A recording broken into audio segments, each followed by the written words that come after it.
إلى الجنة. جنات عدن زخرفت ثم أزلفت لقوم على التقوى دواما تبتلوا بها كل ما تهوى النفوس وتشتهي وقرة عين ليس عنها المشتاقون إلى الجنة. فتحامل الغلام على نفسه وقال: يا عمي، صدقت الرؤيا والله، صدقت الرؤيا ورب الكعبة، والله إني لأرى المرضية الآن عند رأسي وأشم ريحها. المشتاقون إلى الجنة مع فضيلة الشيخ محمد ابن عبد الرحمن العريفي. لما رأى النبي صلى الله عليه وسلم ذلها وانكسارها وفجيعتها بولدها التفت إليها ثم قال: ما قلت؟ قالت: هو ما قد سمعت.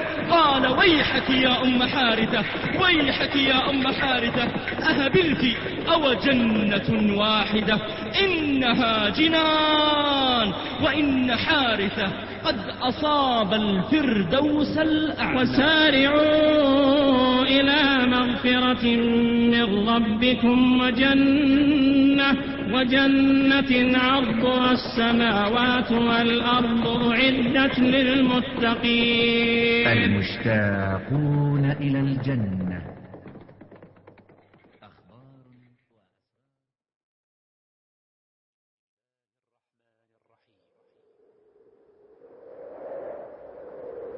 محمد رسول الله والذين معه أشداء على الكفار رحماء بينهم تراهم ركعا سجدا يبتغون فضلا من الله ورضوانا سيماهم في وجوههم من أثر السجود.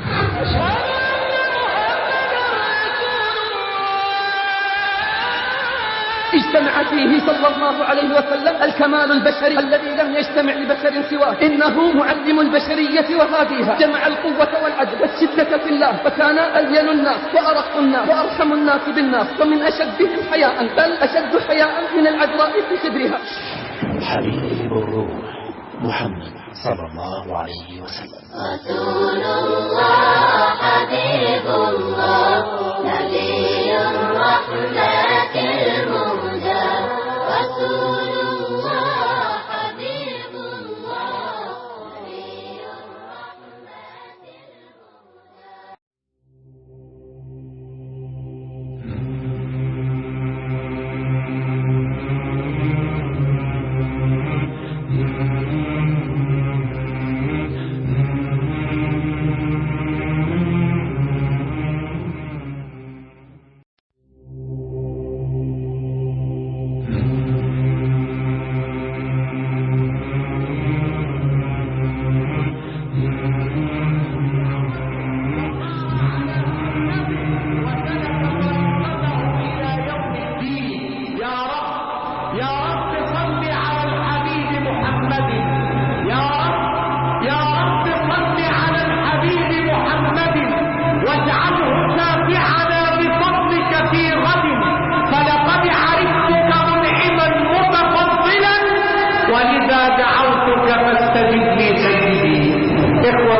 إن شعيبا عليه السلام بكى حتى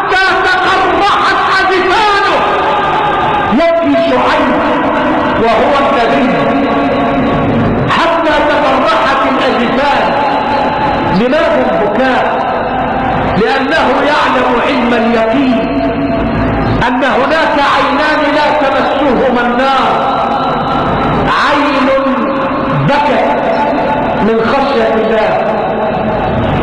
أهذه العين لك أيها المسلم؟ هل سألت نفسك هذا السؤال؟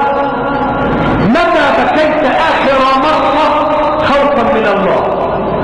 سل نفسك الآن وأنت في هذا المكان وأنت في معية الله، ما هي آخر مرة بكت فيها العين، بكت فيها عينك خوفا من ربك؟ إن لم تكن تذكر فهذا عار عليك، إن لم تكن تتذاكر فهذا عار عليك، إن لم تكن قد بكيت قبل ذلك خوفا من الملك فهذا عيب فيك.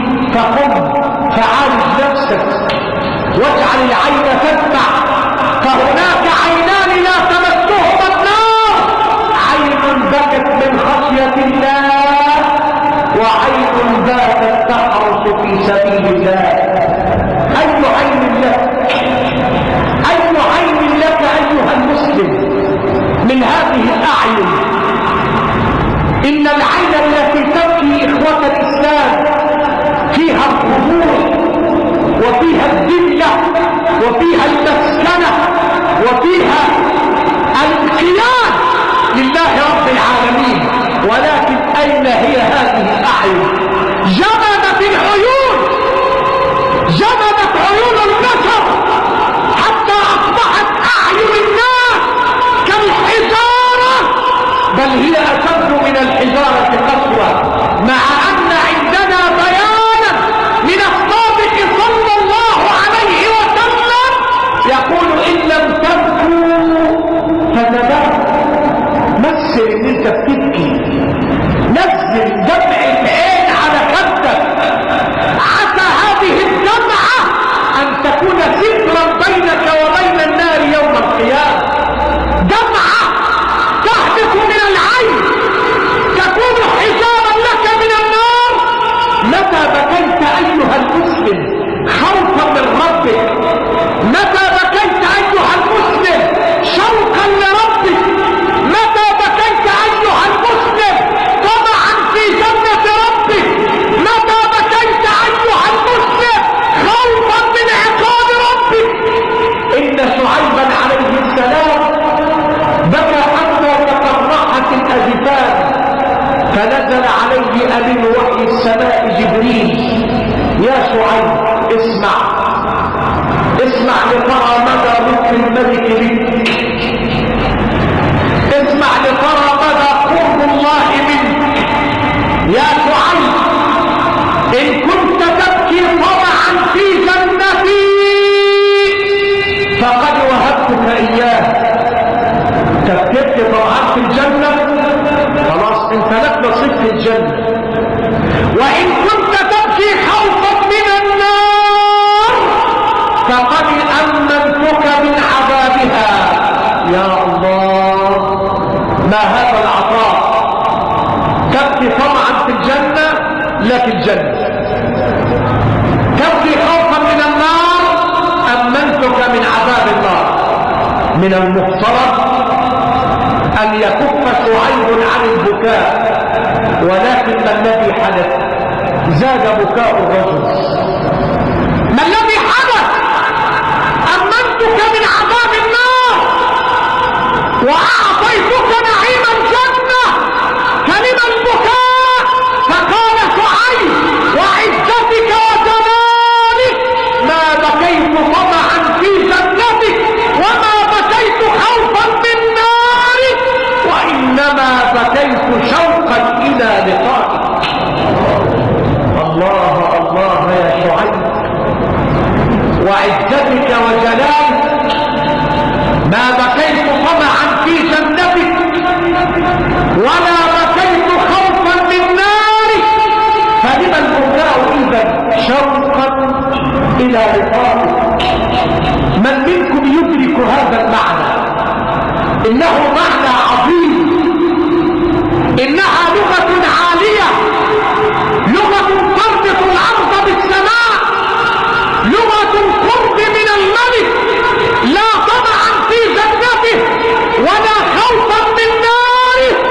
وإنما الشوق إلى لقائه. ما هذا؟ ولذا لا بد أن نتبين هذا المعنى: كن مع الله يكن الله معك. كيف نتبين هذا المعنى ونحن منغمسون في ملذات الدنيا؟ ازاي ناخد المعنى ده؟ ناخد كلنا طمع، بنكنز الدنيا، طمعانين في المال، طمعانين في العقارات، طمعانين في الأطيان، طمعانين في الأراضي. حوش، عايزين نكنز، بنخسر بكره. طب ليه؟ ما بنعملش حساب ليوم القيامة. طب ليه؟ خايف ان مسألة الرزق تضيق عليك فيما بعد. طب ليه؟ انت الكلام ده معاك انت؟ لا. حسن البصري زهد الدنيا. لماذا؟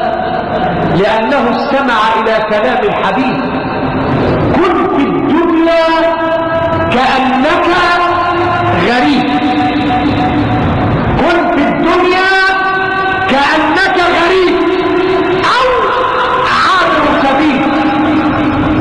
وقد استمع إلى كلام النبي حين أتاه جبريل وقال له: يا محمد عش ما شئت. ثم ماذا؟ فإنك ميت.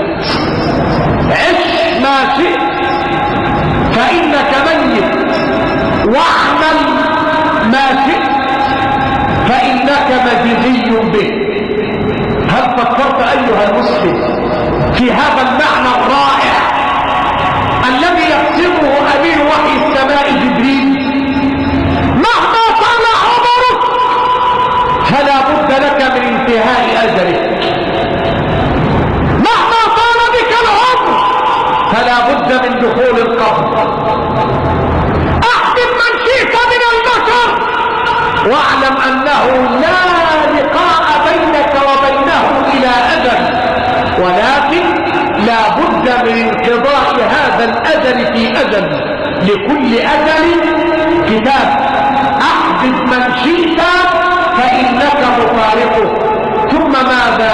يسأل عن العمل، يسأل عن العمل. فمن يعمل مثقال ذرة خيرا يره، ومن يعمل مثقال ذرة شرا يره. اعمل ما شئت فإنك مجزي به. إن عملت خيرا الجنة في الانتظار، وإن عملت شرا فيا سوء المنقلب والدار.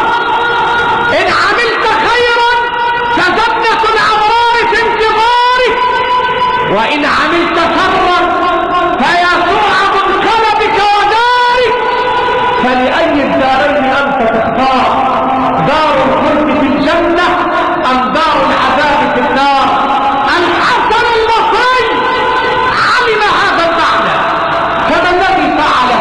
التزم بعنوان هذا اليوم: كن مع الله. عايزك تفرغ نفسك من الدنيا النهارده.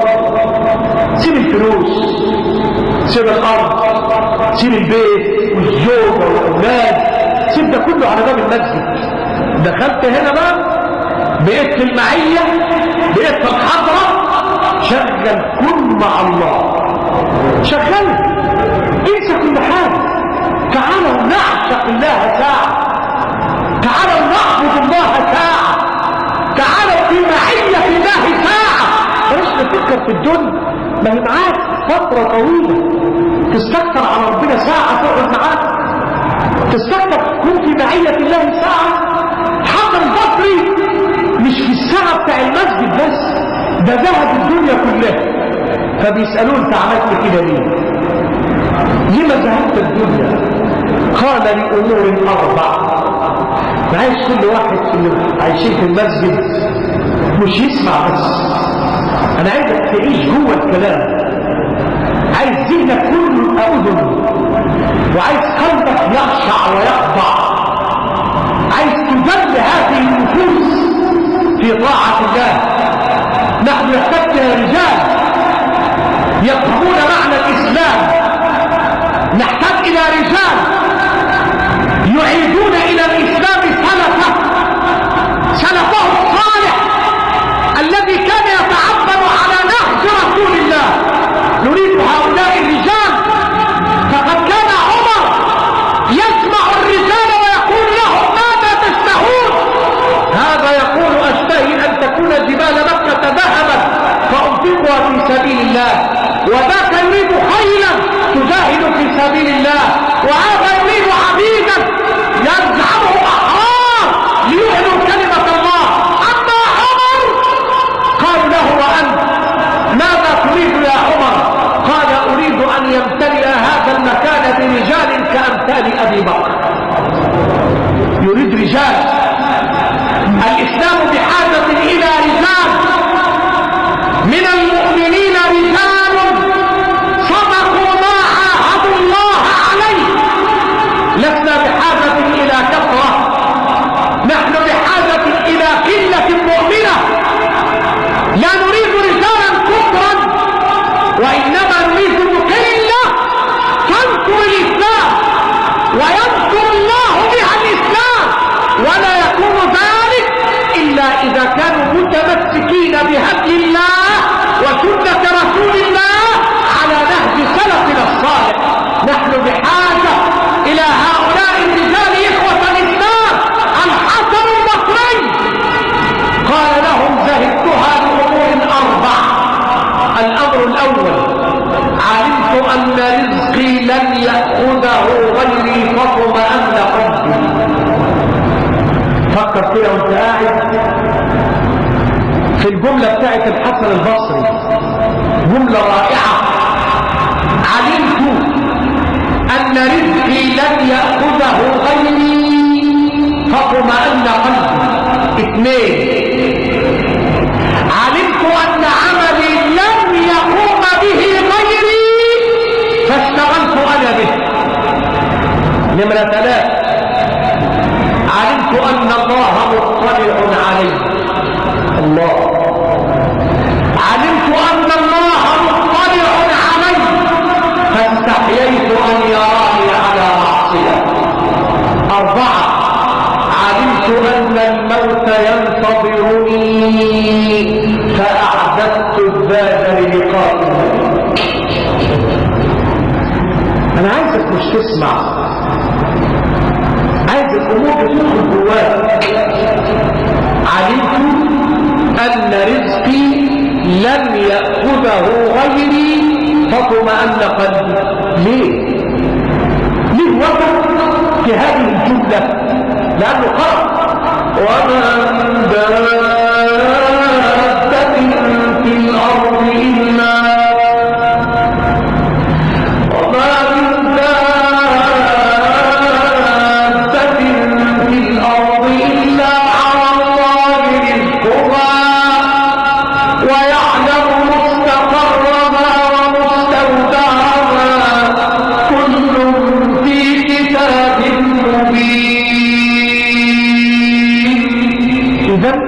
مسألة الرزق مش بتاعته ولا بتاعته، بتاعت ربنا. هو الذي يملك هذا الأمر. ولذلك إذا ولد ابن آدم أوجبه الله ومعه أمور رزقه وعجله وشقي أم سعيد. إذا مسألة الرزق مفيش تدخل فيها لبشر. طب فلان غني بتمشيله ليه؟ فلان ربنا أعطاه. مسألة الرزق عالية عنده ملايين وأنا جنبه، وكنت معاه في الدراسة، كنت معاه في سنة واحدة، كنت زميل. هو بقى عالي قوي وأنا ما عنديش، أنا ما فيش حاجة معايا، الفلوس مقصرة عندي، الماديات مش موجودة عندي، وهو بقى من كبار رجال الأعمال. إيه اللي حصل؟ ارجع لكلام النبي اللي بيقولوا عن ربنا، بيقول فيه ايه؟ ان مقسم الارزاق عارف هو طلع ده فوق ليه ونزل ده تحت ليه. ده معاه الفلوس بالكون وبتوفرها، بس فيه غرض معين، فيه غاية معينة. ان من عبادي، ده كلام ربنا، من لا يصلح له الا الغنى ولو أذكرته لفسد حاله. يبقى ربنا بيعالج الناس، بيعالجهم بالغنى والفقر. عارف ان العبد ده غناه دواء له، علاج له، فيوم ربنا يديله العلاج. ان من عباد من لا يصلح له الا الغنى ولو أفقرته لفسد حاله، وإن من عباد من لا يصلح له إلا الفقر ولو أغنيته لفسد حاله. لكن عشان تؤمن بهذه الكلمات لابد أن تدخل هذا المعنى في عقلك وقلبك. كن مع الله، كن مع الله يكن الله معك. السيدة مريم ايه اللي حصل لها؟ ده جالها الملك قال لها انا ببشرك بغلام. انا جاي لك رزق غلام. ازاي؟ ولم يمسسني بشر، انا ما اتجوزتش، محدش دخل بيا، ازاي يبقى عندي غلام؟ ولم اكن بغيا، ومش بتاعت حرام. طب هعمل ايه؟ الملك قال لها مش من عندي، ده مش شغلاني.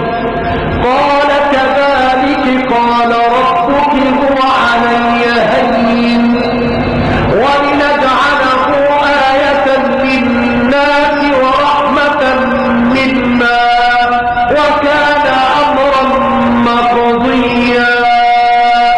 يبقى لازم تسلم طالما في النهاية وكان أمرا مقضيا، يبقى قضاء الله لابد أن ينفذ، قضاء الله نافذ. طب مريم تعمل ايه؟ طالما قدر الله يبقى قدر الله وما شاء فعل. انما امره اذا اراد شيئا ان يقول له كن فيكون. يبقى قضاء الله نافذ. يبقى لا يملك العبد الا التسليم، لا يملك العبد الا التسليم. لابد ان تسلم مريم لقضاء الله وقدره فاستسلمت. ولكن ظهر الحمد وعنت البر. ماذا تقول للناس؟ ارادت ان تباعد بينها وبين كلام البشر. كل الناس يعملوا كده. لو ظهر ان في واحده حامل ومفيش زواج تخاف من الفضيحه، تحاول تسقط نفسها، تحاول تموت نفسها، تحاول تموت الغلام اللي معاها. طب السيدة مريم هتعمل ايه؟ ده الامر مش من عندها، ده كان امرا مقضيا. طب اعمل ايه؟ اخرجي بقى وسيب البلد، اخرجي وسيب المكان. فحملته فانتبذت به مكانا قصيا. بعدت عن الناس. لكن انت هتبعد عن الناس كتير؟ لا، الحمد جاي وانت هترجع للناس دول تاني، تبص هتخرجي على طول. انت محتاجه تثبيت، محتاجه قوه ايمان، محتاجه يقين، محتاجه عزيمه، محتاجه تكون مع الله ليكون الله معها. فأجاءها المخاض إلى جذع النخلة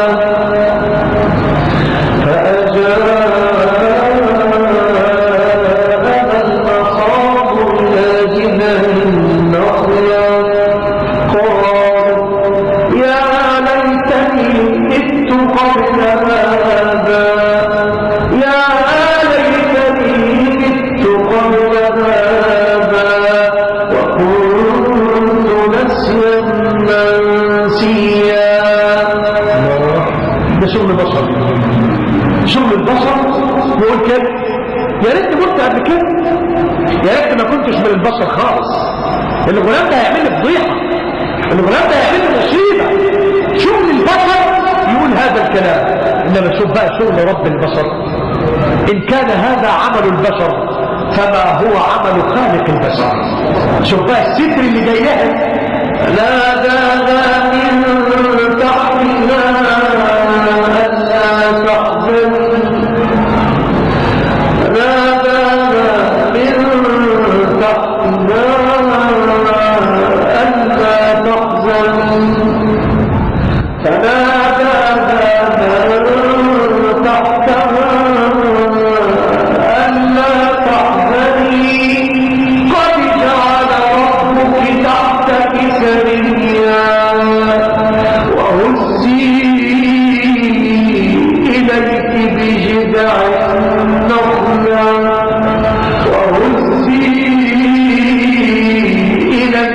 جذع النخلة تساقط عليك رطبا جنيا فكلي واشربي وقري عينا. هذا الإبداع. ايه العظمة دي؟ ده خليك معايا انا. سيب البشر دول كلهم في جنب، ما تشغليش بالك بالناس، خليك مع رب الناس. تشغليش بالك بالبشر. انا قلت قبل كده هنا لما كان المسجد تحت هنا، لما سيدنا موسى خرج وفرعون وصل، الجماعه قالوا سيدنا موسى ايه؟ انا لمدركون.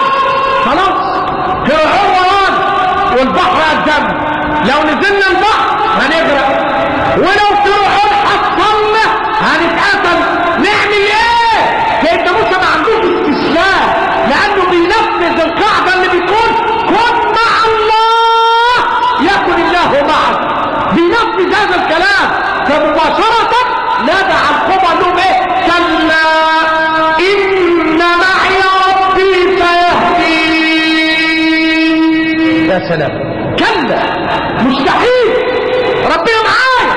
سيدنا محمد، سيدنا ابو بكر يا رسول الله لو نظر احدهم تحت قدميه لرعانا. امال كن مع الله راحت فين؟ امال كن مع الله نوديها فين؟ يا ابا بكر ما ظنك باثنين الله ثالثهما لا تحزن ان الله معنا. سيدنا موسى راح لفرعون، يوم ربنا يقول له ما تتكلم معاه، اتكلم معاه بأدب، ما تلخبطش في الكلام، ادعوه كده بالحسنى والموعظه، جادلوا بالتي هي احسن. انا اروح لفرعون، روح لفرعون بلغ، بس اتكلم معاه في الدين وانا بعت معاك من شده اغلق، انا بعت معاك اخوك، شو ما تعملوا انتوا الاثنين؟ اذهبا الى فرعون انه طغى. بس وانت رايح خد معاك الذات، خد معاك القوه، خد معاك المنعه، فقولا له قولا لينا لعله يتذكر او يخشى. قال له لي انا اروح لفرعون؟ قال له مش انا قلت لك روح قبل كده وانت قلت انا ليا طلبات؟ اشرح لي صدري، يسر لي امري، احلل عقدة من لساني يفقهوا قولي، اجعل لي وزيرا من اهلي هارون اخي اشدد به اجري واشركه في امري. وقلت لك قد اوتيت سؤلك يا موسى، اعطيتك اللي انت عايزه، بلغ ما فرعون. قال له لسه خايف ليه ابو شغل البشر؟ امال هتودي فين؟ كن مع الله. ما هو لازم دي تكون موجوده. ربنا اننا نخاف. نبي يا جماعه، نبي وخايف. شوف البشر نخاف ان يفرط علينا، نخاف ان يفرط علينا او ان يطغى. قال لا تخافا انني معكما اسمع وارى. خاف ليه؟ انا بقول لك كن مع الله يكن الله معك، لا تخافا انني معكما اسمع وارى. سيدنا موسى لما لقى العصا بتتحرك والسحرة رموا العصاية على الارض، ايه اللي حصل؟ شغل البشر. فاوجس في نفسه خيفة موسى، خاف ورجع لورا من الخوف. وانت نبي يا جماعه، نبي وبيخاف. البشريه كده. اما ربنا قال له لا، هذا شغل البشر، خذ بقى شغل خالق البشر. قلنا لا تخف انك انت الاعلى والق ما في يمينك تلقف ما صنعوا. الله انت الاعلى ليه؟ لانك تعتمد على من قال سبحان ربي الاعلى. فبتعتمد على الاعلى. ازاي تخاف؟ حاصل الغصب بيأمنك. كن مع الله يكن الله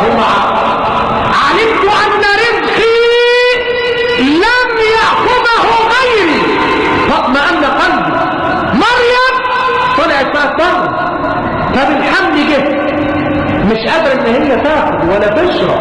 طب اكل منين يا رب؟ هشرب منين؟ المولود اللي جاي ده مش عايز غذاء، هجيب له منين؟ قال لها ما تشتريش هم، خلي المسألة دي عليا دي. وهزي إليك بجذع النخلة، ومش أي رطب اللي هينزل لك، مش أي حاجة اللي جاي، تساقط عليك رطبا إيه؟ جليا. ده اللي يستحق الأكل هو اللي نازل لك، اللي نضج هو اللي نازل. اعملي إيه؟ كلي واشربي بس المقصد الاستقرار القلبي.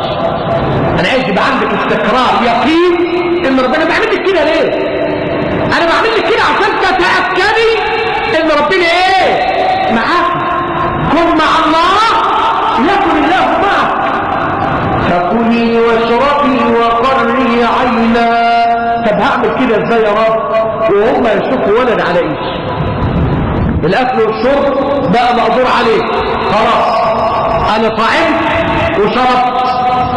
لسه بقى المصيبه الحمل ده بالنسبه لي ضيق.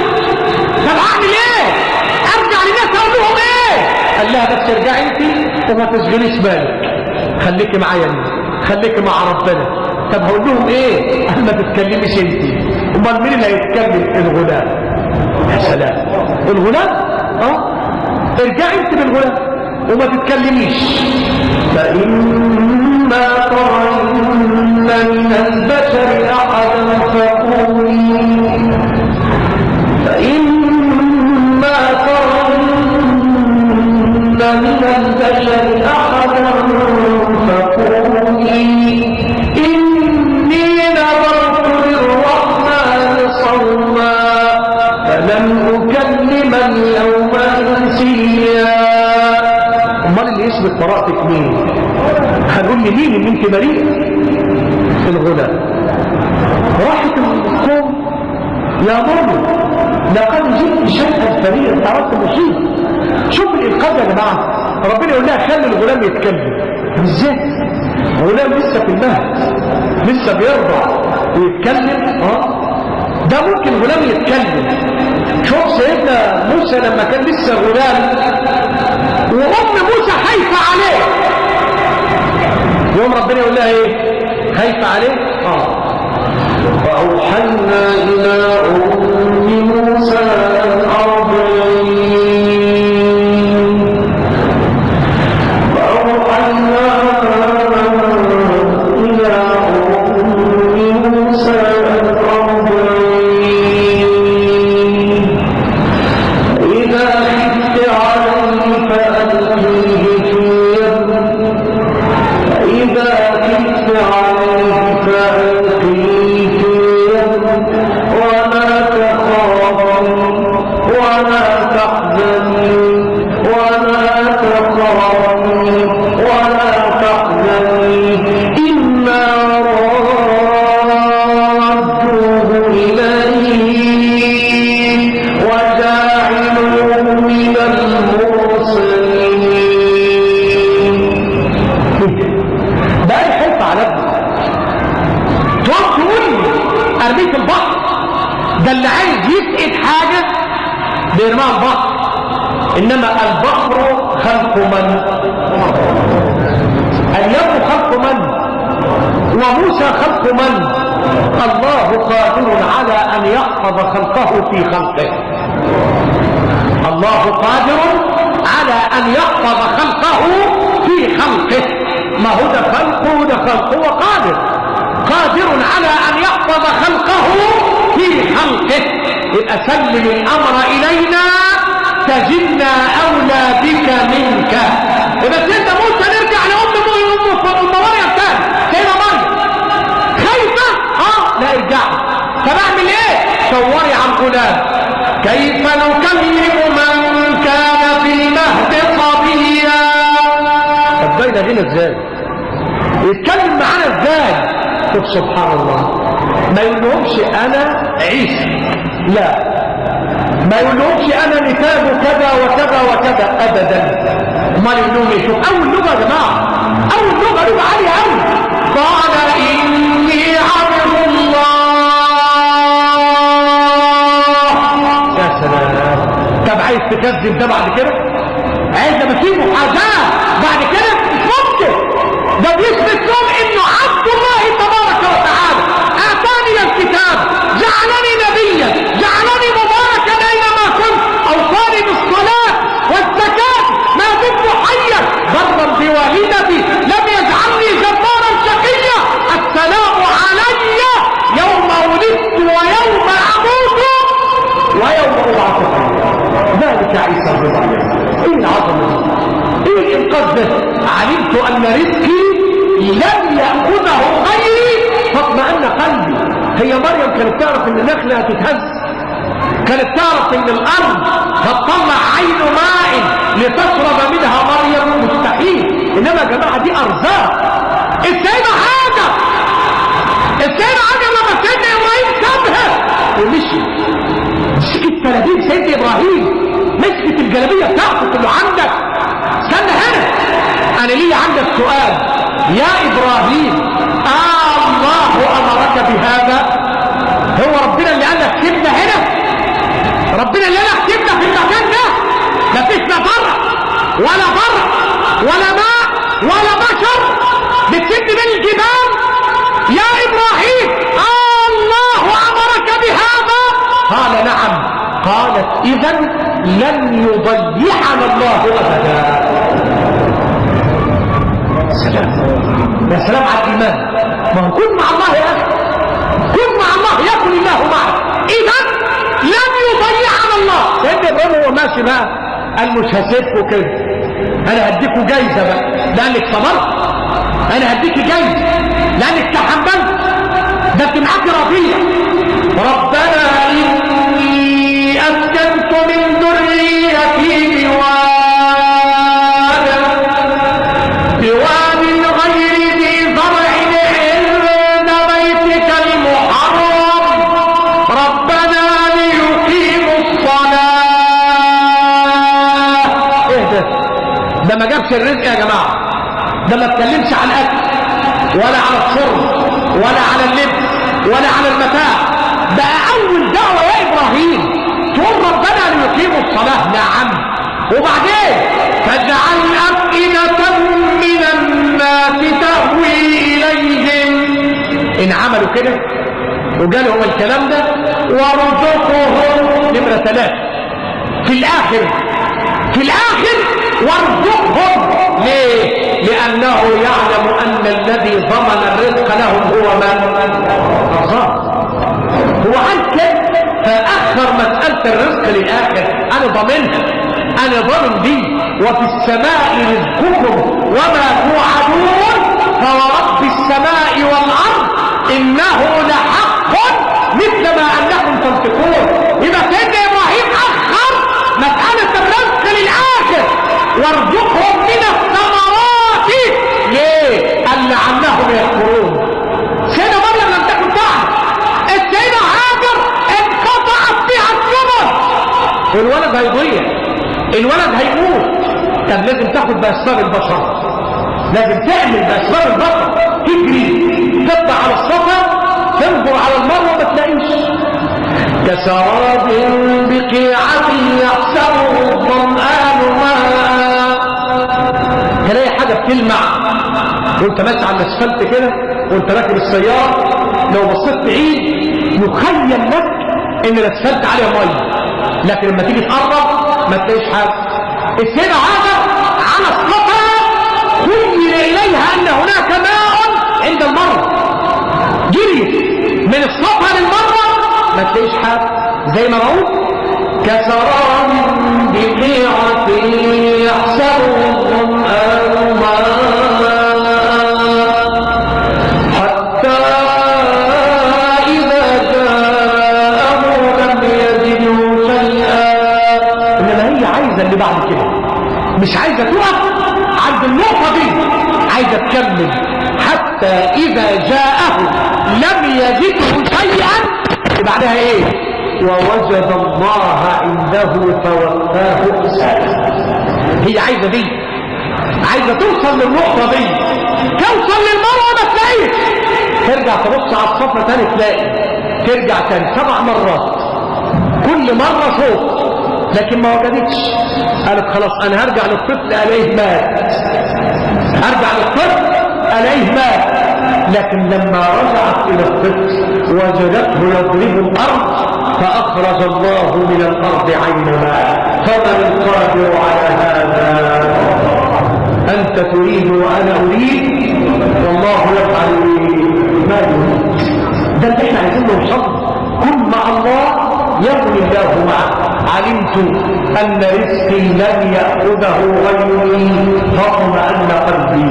يقول النبي صلى الله عليه وسلم المسلم من سلم المسلمون من لسانه ويده والمهاجر من هجر ما نهى الله عنه أو كما قال التائب حبيب الرحمن والتائب من الذنب كمن لا ذنب له. ادعوا الله العلي العظيم أسجد.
كل نفس ما عملت وهم لا يظلمون. اتقوا ربكم وخافوا ذنبكم وصلوا خمسكم واعملوا ليوم لا ينفع فيه مال ولا بنون إلا من أتى الله بقلب سليم. الرجل المفترى عليه هارون الرشيد تطالعه الصحف والإعلام بأن هذا الرجل كان زير نساء، وهذا الرجل كان من العباد الزهاد، كان يحج سنة ويجاهد في سبيل الله سنة. في سنة الجهاد مرة نادى هارون بالجهاد، وكان هناك رجل قد تزوج الليلة، رجل لسه متجوز جديد، فنادى منادي الجهاد يا خيل الله اركبي وإلى الله ارغبي. فما الذي حدث؟ ترك الزوج زوجته في ليلة العرس وخرج للجهاد ولم يكن يملك من حطام الدنيا شيء. فأتت إحدى الجارات إلى الزوجة وقالت لها تركت الزوج بلا عائز. الزوج يسيبك ويمشي كده؟ ده انت لسه زوجة جديدة، لازم تفرحي تشوفي معنى الحياة لك المتعة. ازاي ان هو يسيبك ويمشي؟ طب لو حصل له حاجة رزقك هيبقى على مين؟ هيجيلك منين؟ هتعملي ايه؟ المرأة كانت مؤمنة يا جماعة، كانوا محتاجين النساء. فلو كانت النساء كمثل هذه لفضلت النساء على الرجال. لو كانت النساء كده كان يبقى النساء افضل. ماذا قالت المرأة الصابرة المؤمنة التقية؟ قالت لها يا أمة الله إذا ذهب المرزوق فإن الرزاق حي لا يموت. احنا عايزين نكون هنا، كن مع الله يكن الله معك. تكلمنا في الباب الأول من أمور 4 للإمام الحسن البصري زاهد الدين والدنيا رضي الله عنه وأرضاه.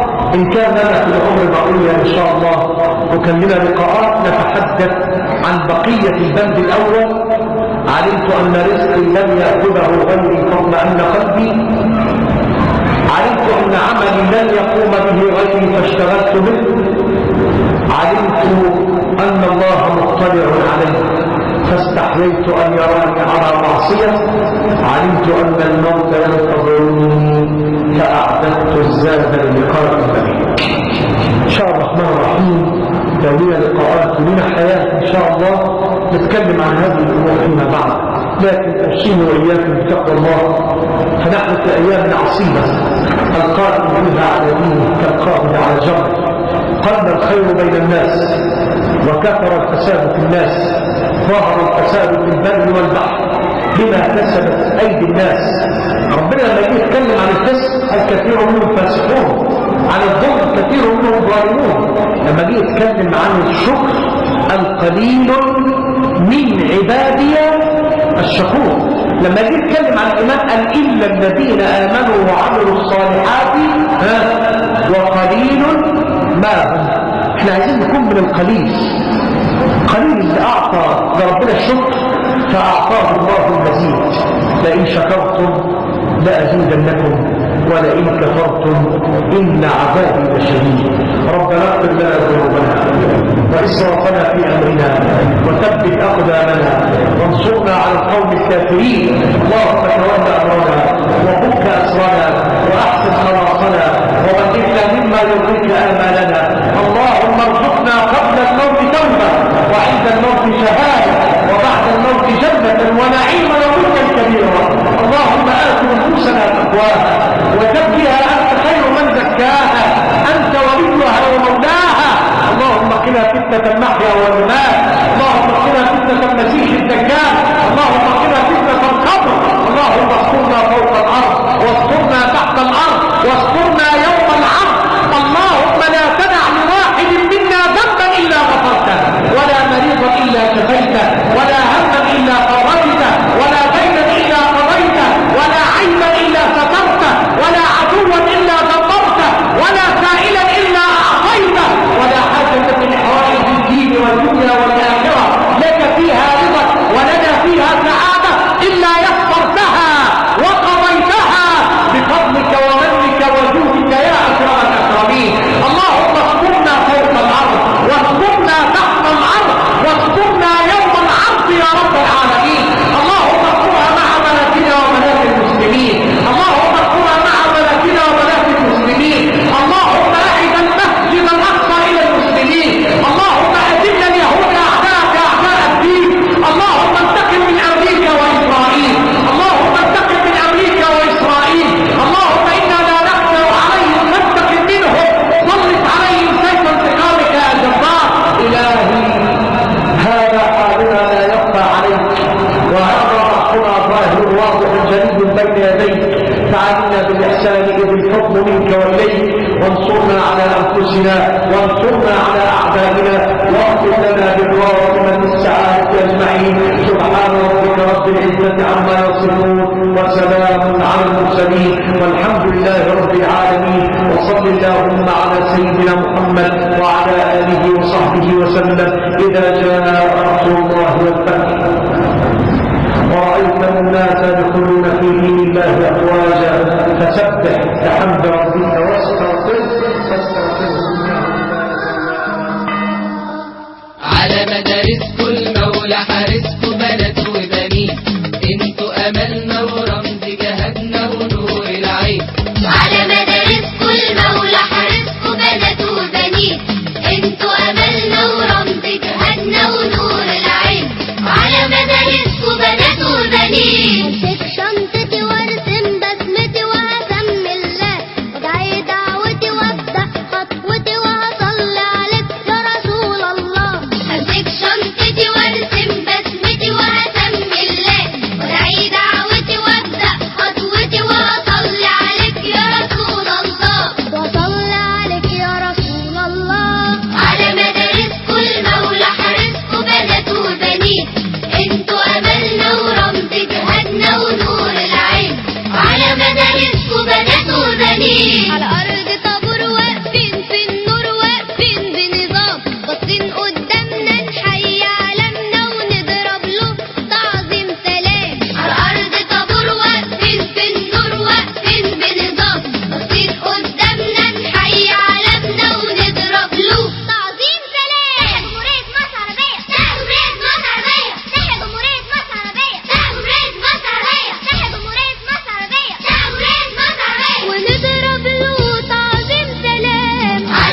فصلنا نفهم درسنا نحمد ربنا، ده العلم جميل هيحقق لنا حلمنا كلنا، والخير هيعم الكل الجيل. مع فصلنا نفهم درسنا نحمد ربنا، ده العلم جميل هيحقق لنا حلمنا كلنا، والخير هيعم لكل الجيل. والخير هيعم الكل الجيل. على مدارسكم المولى حارسكم بنات وبنين، انتوا املنا ورمز جهادنا ونور العين. على مدارسكم بنات وبنين. ما جبريل قال لنبينا اقرأ باسم ربك اقرأ، ونبينا صباح أكبر عالم علمنا وبسم الله نبدأ. ما جبريل قال لنبينا اقرأ باسم ربك اقرأ، نبينا صباح أكبر عالم علمنا وبسم الله نبدأ. علمنا وبسم الله نبدأ. على مدارسكم المولى حارسكم بنات وبنين، انتوا املنا ورمز جهادنا ونور العين. على مدارسكم بنات وبنين. العلم كفاح في ايدينا سلاح والجهل مهين، الجهل ده سور بيدار النور، والعلم ده نور على كل جبين. العلم كفاح في ايدينا سلاح والجهل مهين، الجهل ده سور بيدار النور، والعلم ده نور على كل جبين. العلم ده نور على كل جبين. على مدارسكم المولى حارسكم بنات وبنين، انتوا املنا ورمز جهادنا ونور العين. على مدارسكم بنات وبنين. مهندس تبقى محامي تبقى مدرس ولا دكتور، كل العلماء ابتدوا قدك وهو بكره هيجي عليك الدور. تبقى مهندس تبقى محامي تبقى مدرس ولا دكتور، كل العلماء ابتدوا قدك وهو بكره هيجي عليك الدور. بكره هيجي عليك الدور. على مدارسكم المولى حارسكم بنات وبنين، انتوا املنا ورمز جهادنا ونور العين. على مدارسكم المولى حارسكم بنات وبنين، انتوا املنا ورمز جهادنا ونور العين. على مدارسكم بنات وبنين. على مدارسكم بنات وبنين.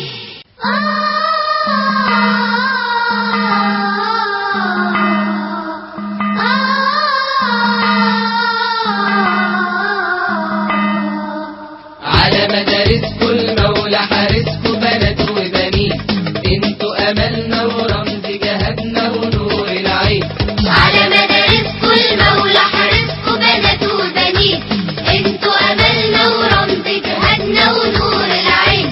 على مدارسكم بنات وبنين. امسك شنطتي وارسم بسمتي وهسمي الله، وادعي دعوتي وابدا خطوتي وهصلي عليك يا رسول الله. امسك شنطتي وارسم بسمتي وهسمي الله، وادعي دعوتي وابدا خطوتي وهصلي عليك يا رسول الله. وصلي عليك يا رسول الله. على مدارسكم المولى حارسكم بنات وبنين، انتوا املنا ورمز جهادنا ونور العين. على مدارسكم بنات وبنين. على ارض طابور واقفين في النور واقفين بنظام، باصين قدامنا نحيي علمنا ونضرب له تعظيم سلام. على ارض طابور واقفين في النور واقفين بنظام، باصين قدامنا نحيي علمنا ونضرب له تعظيم سلام. جمهورية مصر عربية، جمهورية مصر عربية، جمهورية مصر عربية، جمهورية مصر عربية، جمهورية مصر عربية، جمهورية مصر عربية، ونضرب له تعظيم سلام. على مدارسكم المولى حارسكم بنات وبنين، انتوا املنا ورمز جهادنا ونور العين. على مدارسكم بنات وبنين. مع فصلنا نفهم درسنا نحمد ربنا، ده العلم جميل هيحقق لنا حلمنا كلنا، والخير هيعم الكل. وعلى آله وصحبه أجمعين، ثم أما بعد. أرحب بكم جميعا أيها الإخوة المشاهدون، وأرحب بقناة بلدنا، وأسأل الله سبحانه وتعالى أن يديم عليها الصلاح والأصلح لديننا الذي هو عصمة أمرنا ولدنيانا التي فيها معاشنا ولآخرتنا التي إليها معادنا. أما عن سؤالكم يا أستاذ محمود بارك الله فيكم وعن الحديث في هذه القضية الخطيرة التي ربما تدمر وتخرب وتكون سببا في هدم كيان الأمة بأكملها، ألا وهي ظاهرة الشائعات.